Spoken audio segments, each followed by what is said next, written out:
Garden ties are one of those things you're going to use all the time in your gardening life. You use them for things like tying up vegetables, but also espaliering trees or training climbers. And of course, there's lots of things you can buy to use as garden ties, but of course, I prefer to make my own. Natural fabrics, things like cotton and linen and wool, are easy to come by at the op shop or in your own chuck-out drawer, and they make fantastic garden ties. I prefer the fabrics that are a little bit stretchy, like an old cotton t-shirt or singlet, and all you need to do is snip and rip. That gives you a fantastic tie that can be reused in the garden. And being a natural fabric, when it's time for it to come to the end of its life, you can chuck it straight into the compost. It'll just break down.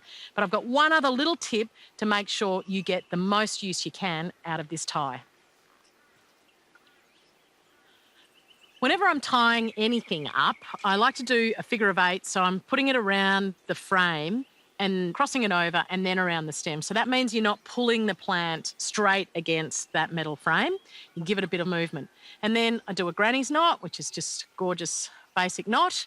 And then the second knot, instead of doing another granny, I just do a thing called a slip knot, which means I've got 2 tags poking out in the same direction. Now, it's still really secure. It'll hold that plant whenever I need to. But if I need to come back and remove it, I can just pull that tag, it slips out. I can undo that whole tie really quickly and I can reuse it in the garden or put it straight in the compost. DIY garden ties. That is a ripper idea.